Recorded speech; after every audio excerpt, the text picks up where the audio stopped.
안녕하세요. CAD 실무 능력평가 강의를 진행할 강사 김보영입니다. 이번 시간에는 지난번에 학습한 돌출에 이어서 계속해서 3D 모델링을 생성하는 명령에 대해서 알아보도록 하겠습니다. 자, 먼저 학습 목표입니다. 회전 축의 진행 방향을 이해할 수 있다라고 되어 있는데요. 저희가 생성할 명령 중에서 회전이라는 명령이 또 있어요. 여기에서 축의 진행 방향에 따라 생성되는 방향이 달라지는데 생성뿐만 아니라 우리가 뒤에서 학습할 편집 명령에도 적용되는 사항이기 때문에 꼭 이해하시고 넘어가시길 바라겠고요. 또 두 번째, 수입 객체의 경로선의 차이를 이해하여 작성할 수 있다라고 있습니다. 이 부분은 이 수입을 학습할 때 자세하게 살펴보도록 하겠습니다. 그리고 세 번째, 로프트 객체 맞춤 옵션 및 형상을 제어할 수 있다인데요. 이 로프트 객체가 어떤 건지 그리고 형상 제어는 어떻게 하는지 살펴보도록 하겠습니다. 그래서 순서대로 회전, 수입, 로프트, 연습 예제 순으로 진행하도록 하겠습니다. 자, 먼저 회전입니다. 회전은 리볼브라고 하고요. 마찬가지로 다른 3D CAD 프로그램에서도 이 회전 명령을 리볼브로 명시하고 있어요. 대부분이 그렇게 되어 있습니다. 그래서 하나만 알아두시면 편하겠죠? 그래서 일단 회전 명령 생성하는 방법과 또 이 안에 옵션 하나 살펴볼 거고요. 그 다음에 회전 축의 방향까지 보도록 하겠습니다. 회전은 간단하니까 살펴보도록 하겠습니다. 자, 먼저 회전이에요. 이 회전을 할 때도 마찬가지로 단면, 2차원 객체가 필요합니다. 자, 그리고 우리가 단면을 선택을 해서 축의 방향을 지정을 하고 회전체를 생성하시면 돼요. 축을 기준으로 회전해요. 회전체를 생성한다 이렇게 이해하시면 되겠고요. 단축키는 REV 세 글자입니다. 또는 우리 리본 메뉴에 돌출 확장해 보시면 회전으로도 바꾸실 수가 있어요. 그렇게 사용하시면 되겠습니다. 옵션은 시작 각도랑 반전이 있습니다. 일단 살펴볼게요. 자, 프로파일과 여기 가운데에 선을 하나 그려놨어요. 그래서 선 종류를 좀 바꿔놔서 좀 다르게 보이시는 건데 이 선의 위에 점을 첫 번째 점으로 그리고 밑에 점을 두 번째 점으로 해서 축을 지정을 할 거예요. 그래서 이렇게 쭉 두 점을 지정을 해서 축의 방향을 결정하는데요. 첫 번째 지정한 점이 위쪽 점이었잖아요. 그러면 얘가 기준이 되고 여기에서부터 두 번째 점의 방향이 결정이 됩니다. 이게 축의 진행 방향이라고 보시면 돼요. 만약에 반대로 지정을 했다고 하면 여기가 1, 여기가 2번이었다 하면 이렇게 진행이 되는 거겠죠. 이 진행 방향 잘 기억을 해 두시고요. 그런 다음에 회전 각도를 입력을 합니다. 그래서 내가 180도 회전할 거다 하면 이렇게 180도 회전한 형상을 만들어 주죠. 이때 중심축을 여기에서 지정을 했잖아요. 그러면 여기에서부터 이 단면이 떨어진 거리 그리고 여기에서부터 떨어진 거리 전부 다 동일하겠죠. 왜냐하면 원이기 때문에 중심에서부터 떨어진 거리는 다 동일하다. 이거는 단면일 때는 원이지만 입체적으로 봤을 때는 원 기둥이 되니까 똑같이 적용을 하시면 되겠습니다. 자, 이랬을 때 우리가 지금 축의 진행 방향을 아래쪽으로 향한 상태로 만들었어요. 그런데 제가 생성할 방향은 이 방향이 아니라 반대 방향이다 하면 축의 진행 방향이 바뀌어야 됩니다. 아래에서 위로 향하도록. 그래서 이 진행 방향은 뒤에서 살펴볼 거고요. 만약에 반대로 작성이 됐다 하면 우리 반전 옵션을 통해서 뒤집으실 수 있습니다. 네, 회전은 이렇게 반전 옵션이 존재해요. 하지만 우리가 앞으로 학습할 명령에는 반전 옵션이 없기 때문에 그러면 이 진행 방향은 어떻게 적용하면 되는지 한번 보도록 하겠습니다. 그래서 회전축의 방향인데요. 우리가 2차원 객체를 작성해서 로테이트 회전을 한다거나 각도를 계산할 때 항상 보던 형식일 거예요. 자, 기준점, 방향에서부터 세시 방향을 0도로 보고 반시계 방향을 플러스 각도, 시계 방향을 마이너스 각도라고 저희는 외우고 있었어요. 거의 암기식으로 외우셨죠. 그런데 이거는 3차원에서도 적용이 돼요.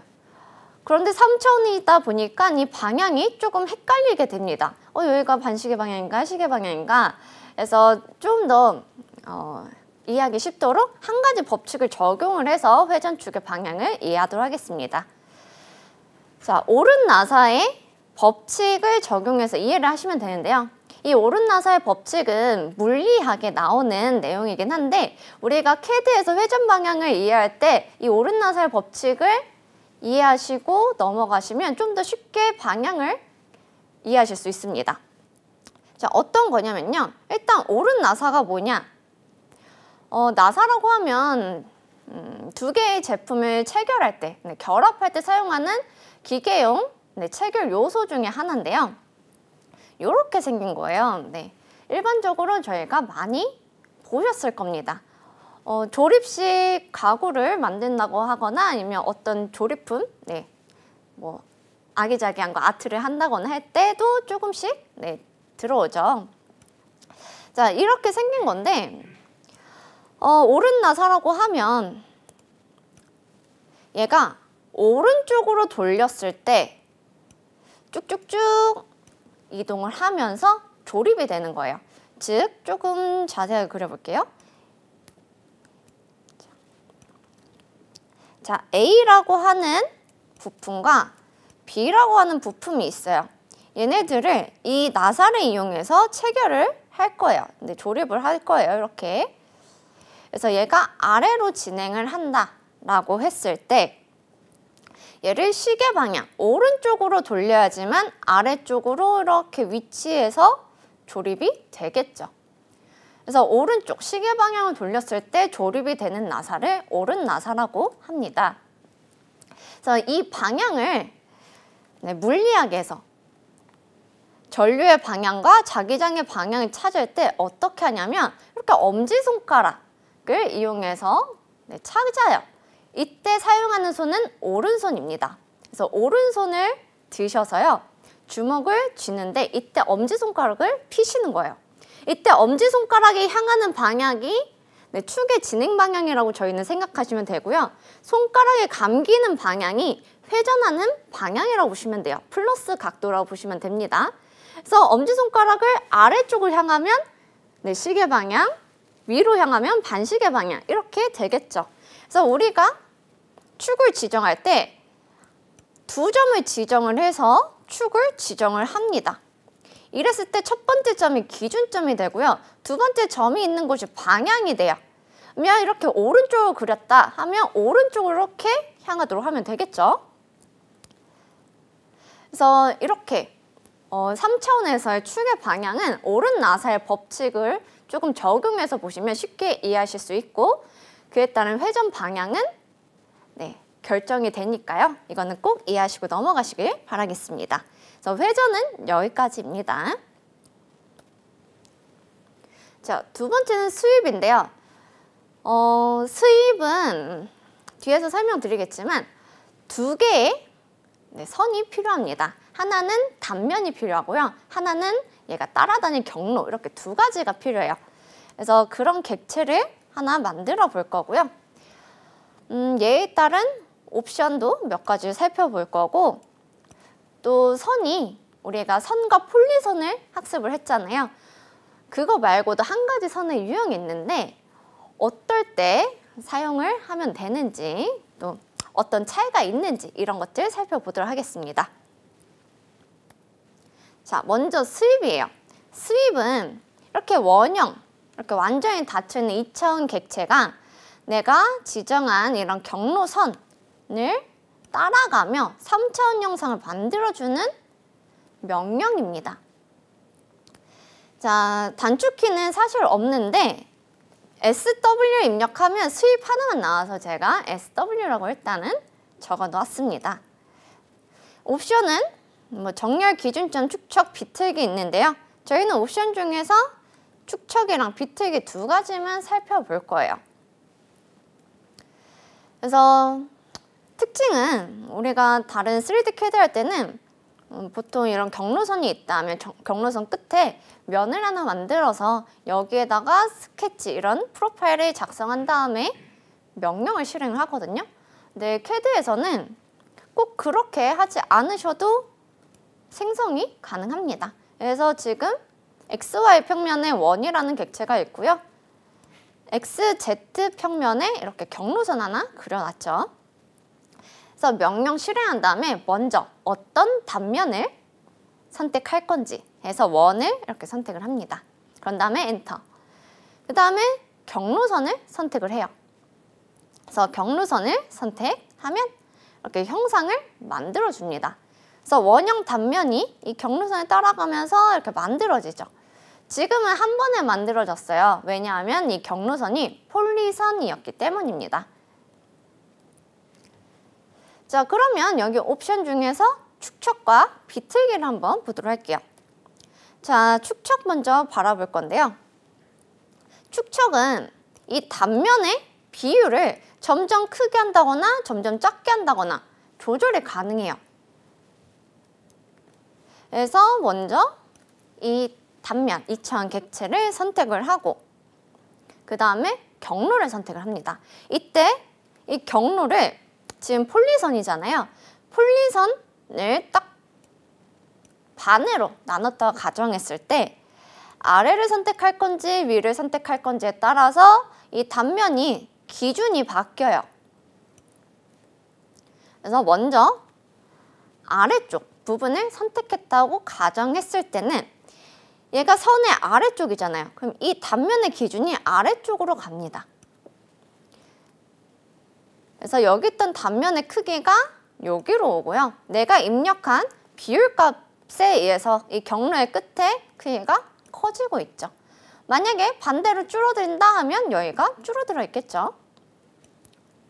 자, 다시 단면을 선택하고 이번엔 이 경로의 위쪽을 선택을 해볼게요. 왜냐면 위쪽을 선택하면 위쪽이 내가 선택한 단면 원본이랑 동일하고요. 내가 입력한 비율에 맞춰서 경로의 끝에가 커지고 있죠. 그래서 축척을 할 때 주의사항은 경로선을 선택을 할 때 이 경로를 딱 절반에 나눴을 때 위 또는 아래 어느 지점을 선택하느냐에 따라서 적용되는 기준 점이 바뀐다. 이것만 꼭 기억을 해두시면 되겠습니다. 자, 다음은 비틀기인데요. 비틀기는 제가 단면의 모양을 바꿨어요. 왜냐하면 원은 이게 트위스트라고 해서 비트는 거거든요. 근데 비틀었을 때 원은 잘 안 비틀어져요. 왜냐하면 이 단면이 비틀어지는 거기 때문에 단면이 이렇게 회전을 하는 건데 원은 회전해도 원이죠. 그렇기 때문에 형상이 보이지 않아서 꼭지점을 가진 사각형으로 제가 바꿨고요. 꼭 사각형이 아니라 뭐 다각형도 상관은 없습니다. 자, 그런 다음에 2차원 객체를 선택을 하고 동일해요. 경로를 선택을 하겠죠. 근데 경로를 선택하기 전에 축척도 마찬가지지만 비틀기도 옵션 먼저 입력을 해주셔야 돼요. 자, 그래서 옵션 T 입력하고 경로선을 이렇게 선택을 합니다. 자, 그러면 이렇게 비틀어졌어요. 자, 여기가 시작이든 여기가 시작이든 어쨌든 비율은 동일하니까 그대로 갈 거고요. 자, 경로선을 선택을 하고 나서 우리가 이제 몇 도를 비틀 건지 각도 값을 입력을 하게 됩니다. 그래서 만약에 여기가 기준이라고 했을 때 단면이 이렇게 사각형이잖아요. 이 단면이 여기 경로선의 끝으로 이동을 했을 때 얘가 몇 바퀴 회전을 할 거냐에 따라서 이 꼬임의 정도가 달라져요. 지금은 360도 회전을 한 겁니다. 그래서 잘 살펴보면 여기 있는 면이 쭉 따라가면 여기에서 여기 이렇게 오게 되죠. 네, 옆쪽으로. 그래서 이런 식으로 내가 이 입력한 각도에 따라서 꼬임이 정도가 약하거나 세지거나 이렇게 해줄 수가 있는 게 비틀기 옵션이에요. 그래서 자주 사용하지는 않지만 간혹 사용하는 명령이기 때문에 설명을 드렸습니다. 주의하실 점은 단면이 원이면 비틀기 확인이 불가능하다. 항상 꼭지점을 가진 단면으로 해야 된다. 이것만 기억을 해두시면 되겠고요. 이제 경로선의 유형을 좀 살펴볼 거예요. 제가 지금 화면상에 왼쪽은 그냥 선으로 작성을 했고요. 오른쪽은 선으로 작성한 다음에 조인 명령을 이용해서 결합을 했습니다. 일반적으로 저희가 2차원 평면상에서 조인을 했기 때문에 얘 폴리선이구나 생각을 하실 텐데요. 폴리선은 우리가 지금 XZ 평면이라고 했을 때 같은 평면에, XY 평면에 있는 경우에만 폴리선이 작성이 돼요. 그러면 이 선은 어떻게 되냐? 지금 X축으로 하나 있고요. Y축으로 하나 있고요. Z축으로 하나가 있죠. 그래서 이게 세 개의 방향을 모두 가졌을 때 조인을 하게 되면 얘는 폴리선이 아니라 스플라인이 되어버립니다. 스플라인은 자유곡선이라고 해요. 그래서 선의 정밀도가 조금 떨어지겠죠. 정확한 수치를 가진 선보다. 그래서 두 개를 비교해서 제가 수입을 해볼 거예요. 그러면 이렇게 만들어질 거고 제가 조금 개념을 바꿔서 보도록 하겠습니다. 자, 선은 제가 조인을 하지 않았기 때문에 내가 선택한 경로만 만들어졌고요. 이 경로를 만들게 되면 단면이 사라져요. 그래서 나머지 선들에도 수입을 하려면 그 개수에 맞게끔 이렇게 단면을 추가적으로 만들어 주셔야 됩니다. 다만 스플라인은 폴리선인 경우랑 마찬가지로 한 번에 만들어졌죠. 그러면 왼쪽에 있는 선도 하나씩 적용을 해서 완전하게 경로를 다 사용을 해볼게요. 그러면 선으로 만들었을 때 이 수입 객체는 하나, 둘, 셋, 넷, 5개, 총 5개의 덩어리로 구분이 되어 있고요. 이 덩어리는 유니온, 합집합이죠. 유니온으로 결합을 시켜주도록 하겠습니다. 이렇게 하나의 덩어리로 되도록요. 그리고 나서 비교를 해볼게요. 여기 있는 모서리 연결되는 부분과 이런 스냅 부분을 잘 보시면 되겠습니다. 자, 제가 어떠한 라인 명령을 이용해서 각각 객체로 가져갔어요. 그랬을 때 얘는 결합했는데 여기 모서리가 왜 있지? 하는 분들이 또 계실 거예요. 뭐냐면요. 우리가 지금 필렛으로 이 곡선을 만들어줬거든요. 필렛은 항상 내가 만들고자 하는 두 선의 탄젠트, 접하는 조건으로 만들어지죠. 그래서 여기는 접선 모서리라고 하고요. 실제 형상에는 존재하지는 않지만 이 경로의 끝이라던가 이 접하는 지점을 한눈에 볼 수 있도록 해주는 부분입니다. 그래서 우리가 선으로 만들어서 결합한 경우에는 이렇게 접선 모서리가 나오고요. 이 접선 모서리 근처로 갔을 때 이 원이잖아요, 단면이. 그래서 원의 중심과 4분점 모두 스냅이 잡힙니다. 하지만 저희 스플라인으로 했죠. 우측은. 스플라인의 경우에는 이 근처로 가면 객체 스냅을 추적하실 수가 없어요. 여기 있는 갑자기 멀리 있는 끝점이라던가 4분점이라던가 이런 게 잡히죠. 그러면 이 선 같은 경우에는 두 개로 이렇게 나눌 수가 있겠죠. 여기 있는 수직선, 여기 있는 호, 여기 있는 수평선. 이렇게 하나의 경로를 하나 만드시고요. 위쪽에 여기 있는 호, 여기 있는 수평선. 이렇게 두 개에서 두 개의 폴리선을 만든 다음에 단면 두 개 가지고 수입한 다음에 유니온, 합집합 하시면 되겠죠. 그래서 되도록이면 이렇게 3차원 공간상에 있는 선은 결합하지 마시고요. 2차원 평면상을 생각해서 하시면 되겠습니다. 자, 그 다음에는 로프트입니다. 로프트 객체. 얘는 높이가 다르고요. 단면의 모양이 다른 경우에 사용하시면 좋은 명령이고요. 얘 같은 경우에는 두 가지 옵션을 또 살펴보도록 하겠습니다.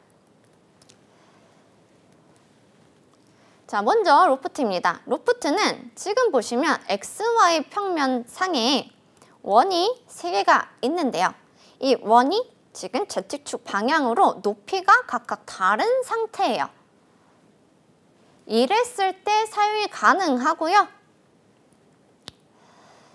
단축키는 없습니다. 네, 로프트 그냥 전부 다 치시거나 아니면 에로 F까지 입력을 하시면 자동으로 완성이 돼요. 그렇게 실행을 하시면 되겠고요. 이런 2차원 객체뿐만이 아니라 점도 단면으로 사용을 하실 수가 있어요. 그래서 점을 작성해서 지정을 하시거나 아니면 옵션 중에 점이라는 옵션이 있습니다.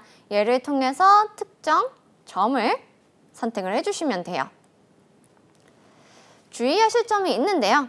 단면을 1, 2, 3 높이 방향으로 내가 만들고자 하는 순서대로 해주셔야 돼요. 안 그러면 내가 선택한 순서에 따라서 이 객체가 연결이 되어 버립니다. 자, 그러면 한번 어떻게 만들어지는지 보도록 하겠습니다. 자, 로프트 입력을 하고요. 단면을 선택을 하는데 저는 아래에서부터 위쪽으로 순서대로 1, 2, 3 지정을 해보도록 할게요. 그러면 이 단면을 부드럽게 연결해줘서 이렇게 형상을 만들어주죠. 이 단면을 연결해서 만들어준다 라고 보시면 되겠고요. 이 객체, 네, 로프트로 생성한 객체를 클릭해보면 이런 아이콘이 근처에 생깁니다. 얘를 통해서 얘를 형상을 추가적으로 제어를 하실 수가 있어요. 기본적으로는 부드럽게 맞춤입니다. 그래서 부드럽게 이렇게 곡선으로 자유롭게 만들어주는 게 기본 옵션이고요. 만약에 단면이 2개라거나 하면 이렇게 다이렉트로 연결이 되지만 걔도 이 옵션을 살펴보면 부드럽게 맞춤으로 되어 있어요. 이때는 직선 보관으로 바꿔주시는 게 좋아요.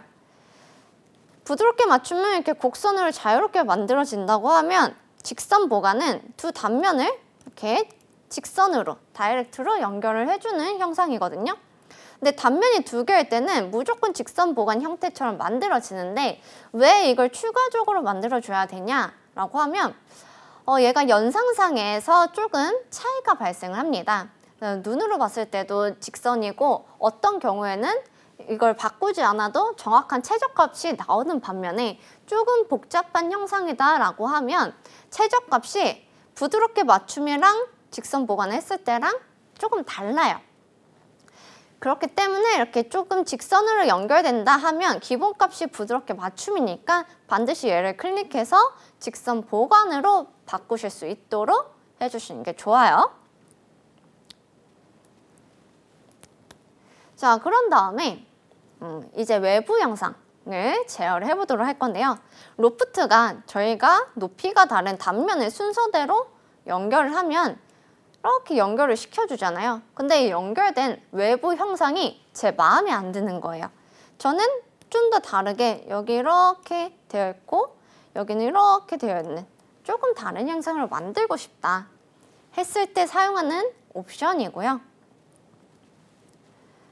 얘도 로프트 에로 F 입력하고 엔터를 하면 우리 앞에서 봤던 거랑 동일하게 만들어지는데 이때 옵션을 입력을 합니다. 안내, 가이드의 약자여서 G 입력하시면 되겠고요. 주변에 선을 이렇게 그려놓은 거를 선택을 해줍니다. 네. 그러면 이 형상에 맞춰서 이렇게 만들어지겠죠. 그래서 자연스럽게 기본적으로 만들어진 형상과 달리 내가 원하는 형상으로 외부 형상을 만드실 수가 있고요. 이 가이드는 많으면 많을수록 좀 더 이 형상이 정교해져요.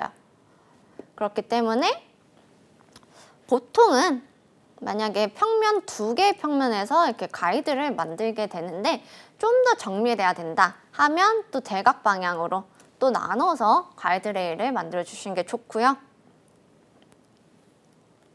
한 가지 주의하셔야 되는 게 이 가이드 레일을 제가 선이든 스플라인이든 아니면 폴리선이든 자유롭게 이렇게 그려서 했을 때 이 선이 단면 위에 한 점을 반드시 통과해야 돼요.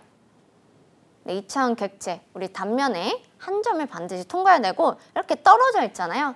그러면 형상을 제어할 수가 없습니다. 이 점만 반드시 주의를 해주시면 되겠고요. 이거는 모든 로프트 기능이 마찬가지예요. 자, 그 다음에는 경로입니다.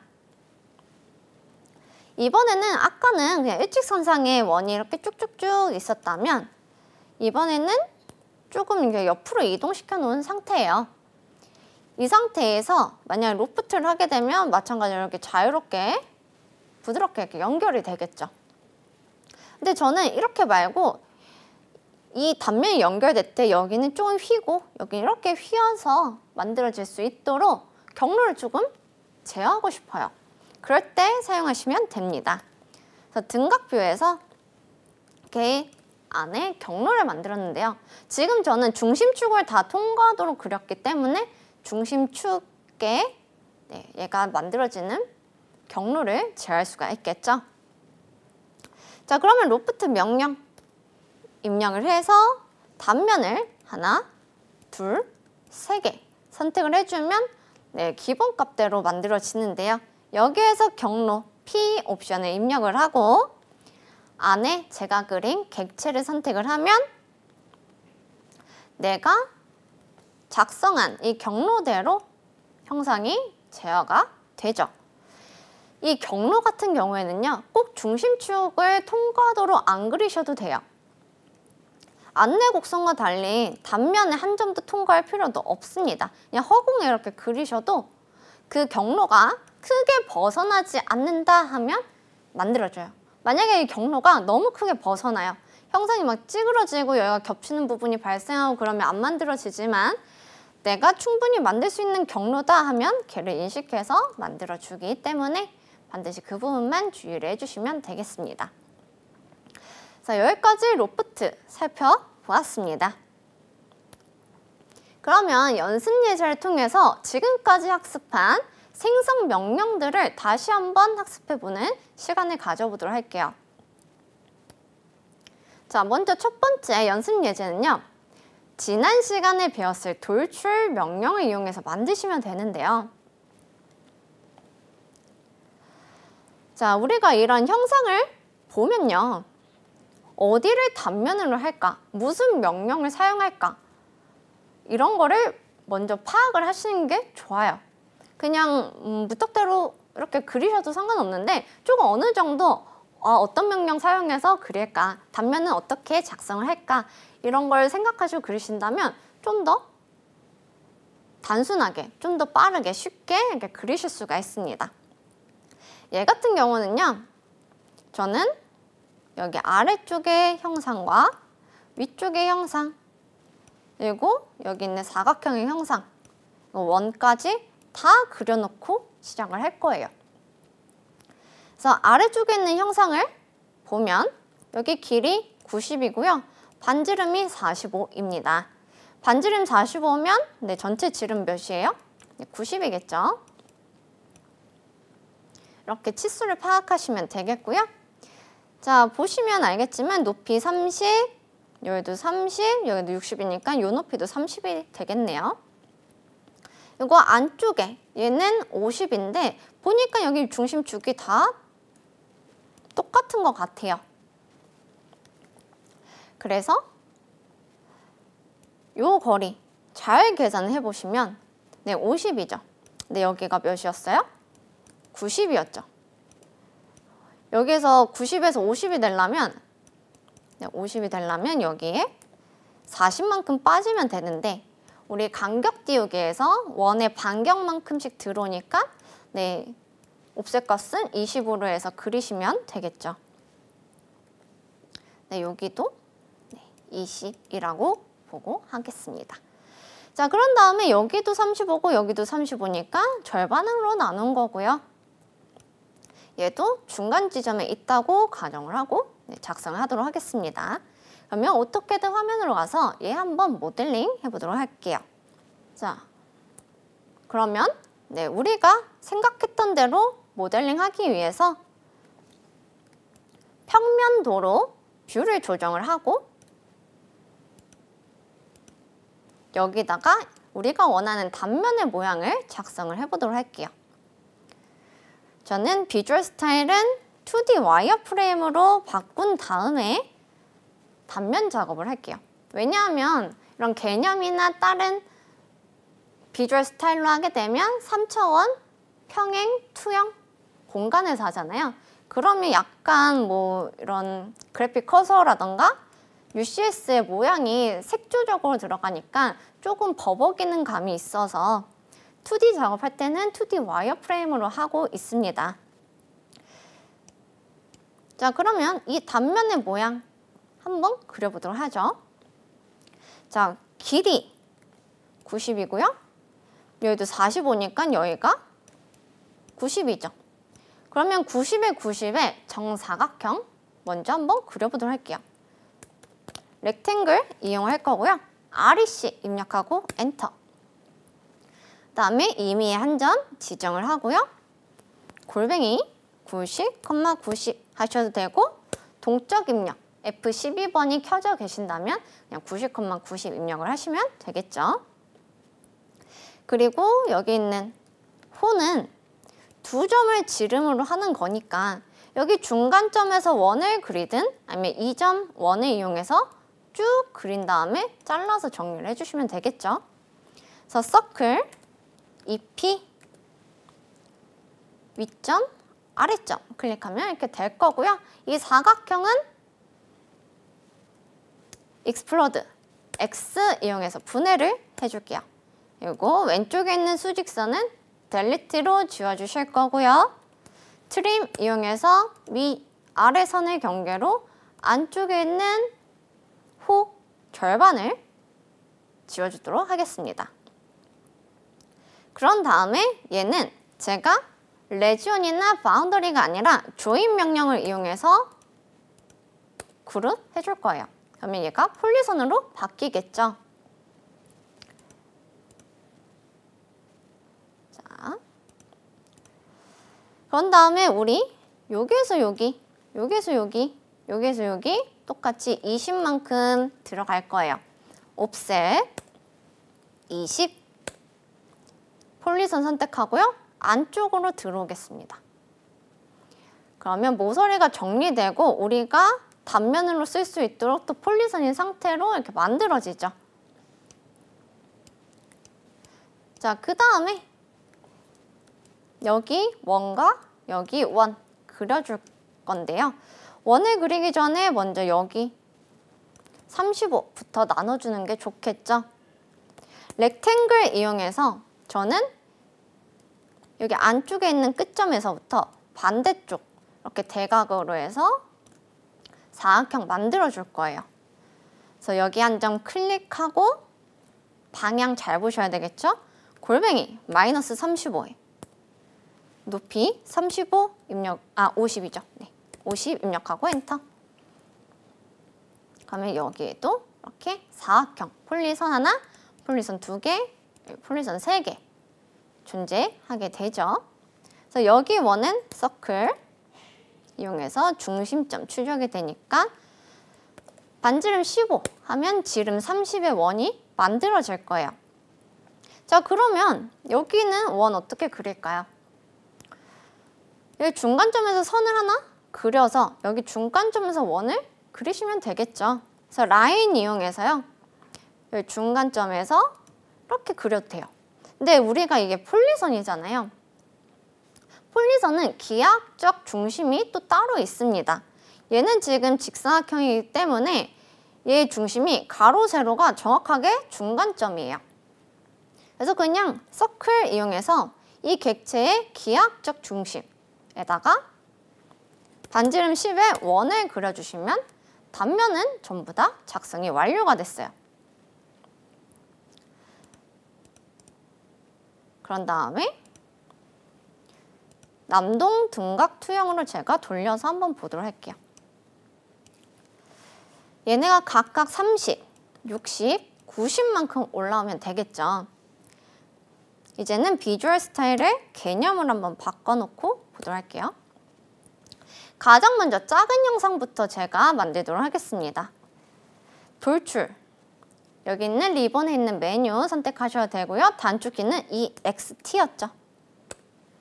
그래서 안쪽에 있는 원과 여기 있는 사각형을 위로 90만큼 돌출을 해줄게요. 그 다음에 다시 한번 스페이스바, 좌측에 있는 원과 조금 큰 형상을 선택을 하고요. 이번에는 60만큼 돌출을 해줄게요. 다시 한번 스페이스바, 이번엔 가장 큰 형상을 선택을 해서 위로 30만큼 돌출을 해주도록 하겠습니다. 자, 그런 다음에 여기서 유니온과 서브 트랩, 차집합, 합집합을 해주셔야 되겠죠. 자, 순서 잘 생각하셔야 돼요. 만약에 여기에서 얘를 뺀 상태로 나머지를 합해버리면 이 원기둥이 끝까지 가고 있거든요. 제가 비주얼 스타일을 엑스레이로 바꿔볼게요. 그러면 이 안에 원기둥이 바닥면에서부터 위로 쭉 나와 있는데 A에서 B를 빼버리면 여기 위쪽의 형상은 파져 있겠죠. 근데 나머지 형상을 유니온 해버리면 다시 여기가 막힐 거예요. 그래서 한번 해보도록 하겠습니다. 서브 트랙 이용해서 여기 있는 길다란 직사각형에서 여기 있는 원기둥을 한번 뺄 거고요. 다음에 유니온, 합집합을 이용해서 세 개의 덩어리를 합해볼게요. 그러면 구멍이 여기까지만 뚫리고 나머지 겹치는 부분이 합쳐져 버리죠.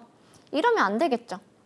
그래서 뒤로 가기, 컨트롤 Z 2번 하도록 할게요. 그렇기 때문에 먼저 다 합해 주시고요. 이 합해야 되는 덩어리 먼저 3개 유니온으로 합쳐 주시고 차집합 SU 입력을 해서 A 객체 선택을 하고 B 객체 원기둥 2개를 선택을 해서 엔터 하면 완전히 밑까지 구멍이 뻥 뚫린 상태로 만들어지겠죠.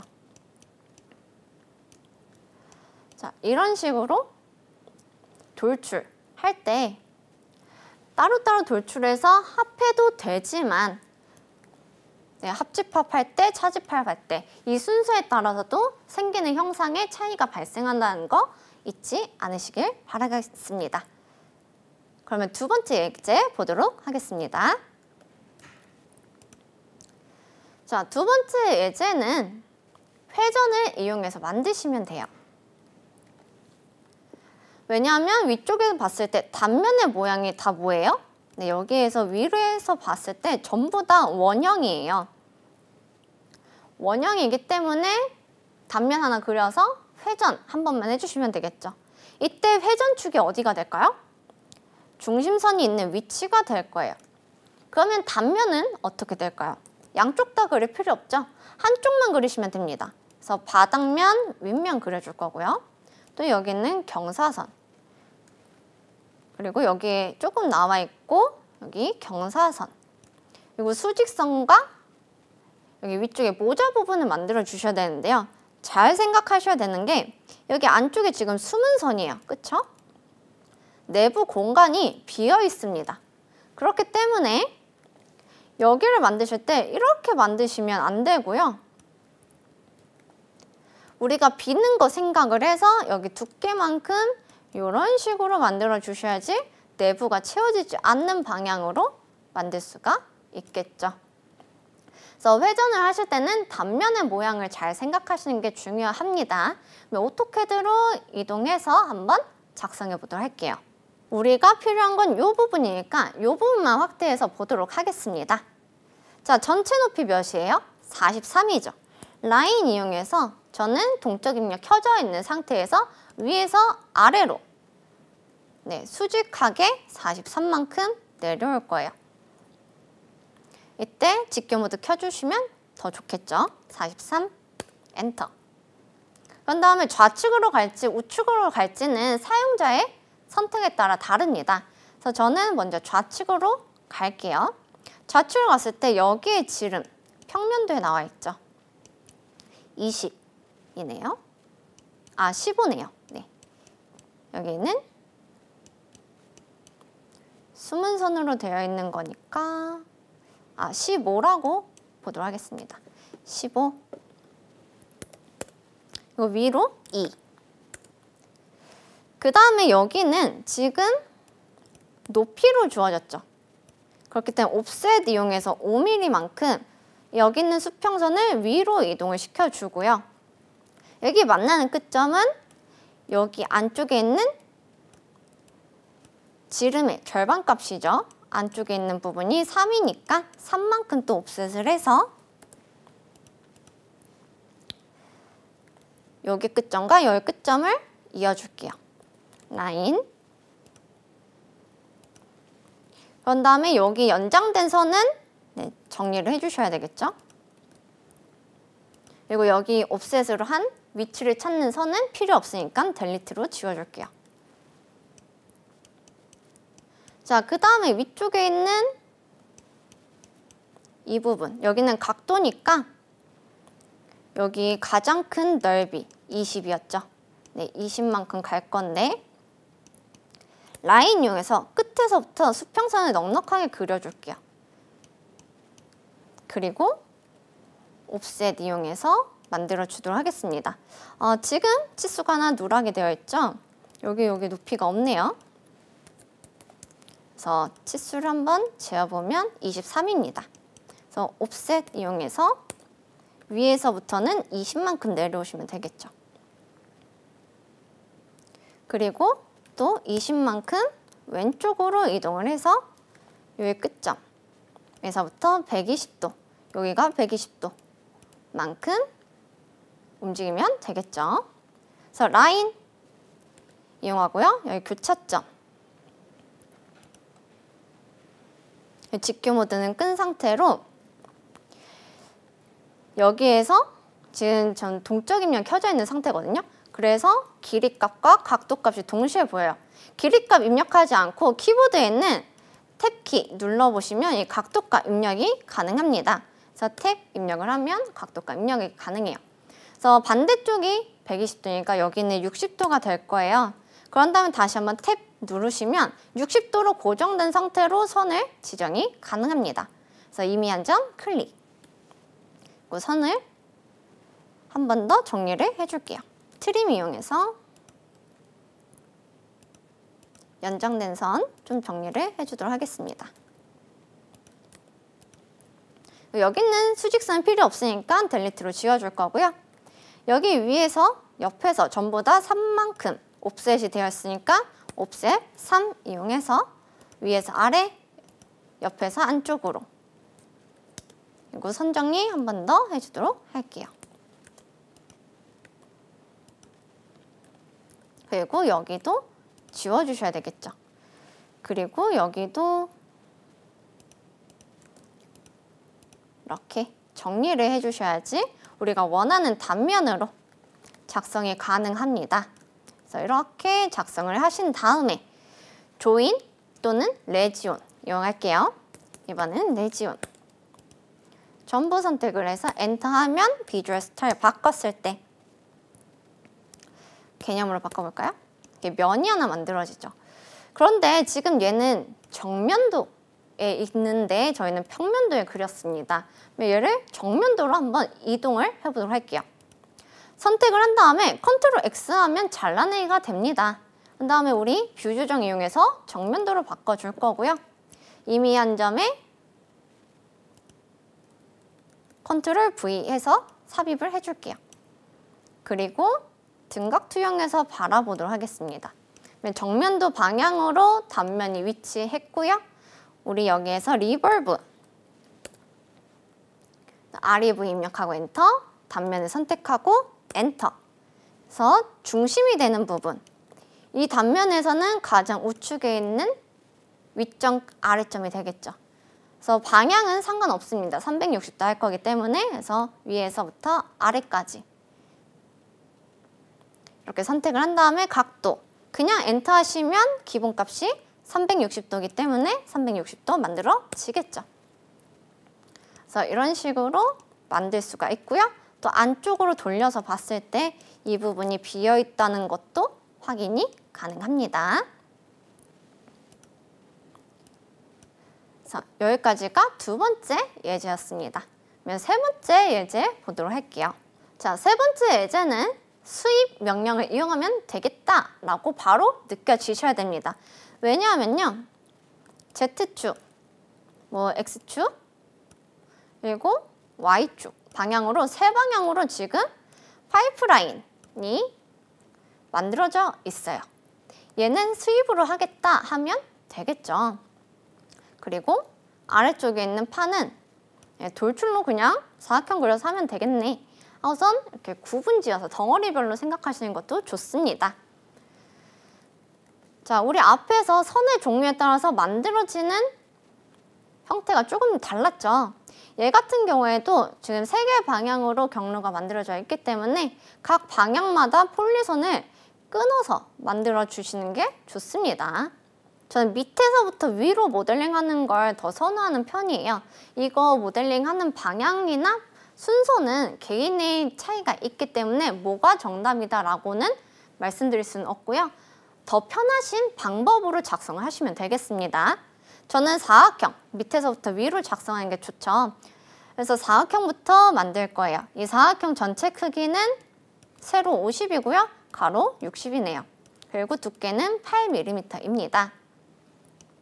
그래서 렉탱글 이용해서 한정 클릭, 가로 방향 60이고요. 콤마, 세로 방향 50이죠. 그래서 얘는 돌출을 해주도록 하겠습니다. 돌출. 단면 클릭하고 엔터.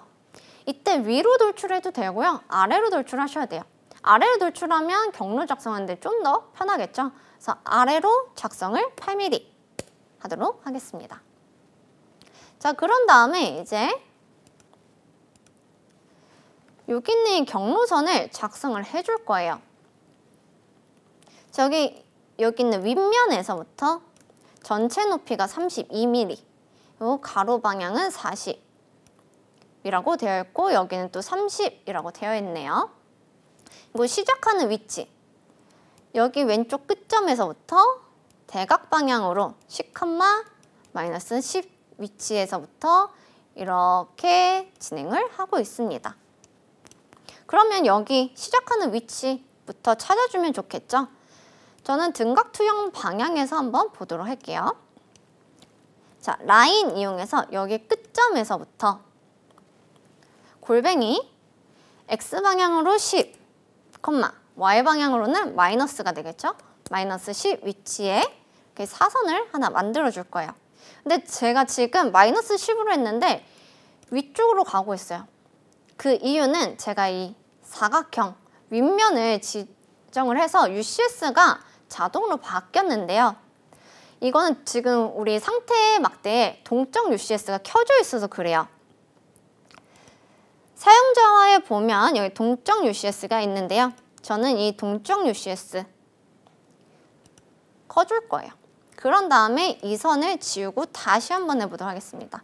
그래서 끝점에서 10, 마이너스 10 하면 이렇게 만들어지죠, 선이. 이 지점이 우리 경로선의 시작하는 지점이 될 거예요. 자, 이 상태에서 라인을 계속 그려보도록 하겠습니다. 일단은 호가 없는 상태, 필렛이 없는 상태에서 선을 먼저 그려줄게요. 라인 이용해서 여기 있는 끝점에서 위로 직교 모드 킬 거고요. 32 입력하고 엔터. 그리고 옆으로 이동해서 40 입력하고 엔터. 또 앞으로. 자, 방향 잘 보셔야 돼요. 앞으로 이동해서 30. 다시 아래로는 32가 되겠죠. 그리고 엔터. 그리고 이 선은 지워줄 거예요. 자, 그런 다음에 여기에다가 우리가 원하는 필렛 값 입력을 해주시면 되겠죠. 반지름은 10입니다. 그래서 필렛 입력하고 반지름 R 10 입력을 해줄 거고요. 세 군데니까 M 입력을 해주겠습니다. 그리고 두 선을 클릭을 해줄게요.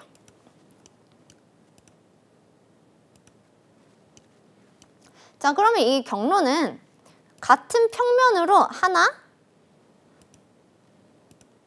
둘, 셋 이런 식으로 세 개의 경로를 끊어서 만들어 주시는 게 좋아요. 그래서 조인 이용해서 두 개 조인, 조인 이용해서 두 개 조인 하겠습니다. 그러면 스플라인으로 바뀌었네요. 네, 다시 조인 이용해서 위쪽에 있는 선. 여기는 폴리선이 되겠죠. 자, 여기 2개, 3개이기 때문에 우리 단면은 3개가 필요합니다. 단면의 크기 반지름 3이네요. 서클 이용해서 반지름 3의 원을 3개를 만들어 줄게요. 그 다음에 스윕. 원, 클릭, 경로. 원, 클릭, 경로. 원, 클릭, 경로. 해주시면 되겠고요. 개념으로 바꿔서 보면 네, 스플라인과 지금 폴리선을 만들었을 때 유형 다른 거 확인이 가능하시죠. 그렇기 때문에 경로를 만드실 때는 네, 좀 주의하셔서 만드시면 되겠고요. 얘네들은 유니온 해서 전부 다 합치시면 되겠습니다. 그래서 얘 같은 경우에도 사실은 이 선 따로, 이 호 따로 해주시는 게 더 좋겠죠. 그래야지 여기 있는 접선 모서리가 표현이 되고 정확한 위치 만드실 수가 있으니까요. 그래서 이렇게 좀 같은 방향이 UCS 방향에서 다를 때는 선을 결합을 할 때 좀 주의를 해주셔야 된다는 거 잊지 마시길 바라겠습니다. 그래서 지금 이렇게 좀 단순한 형상에서는 최저값의 차이는 크게 없어요. 네, 여기까지 우리가 3D 모델링 작성하는 명령에 대해서 학습을 했고요. 다음 시간에서는 3D 모델을 편집하는 명령들 살펴보도록 하겠습니다. 이번 강의는 여기서 마치도록 하겠습니다. 감사합니다.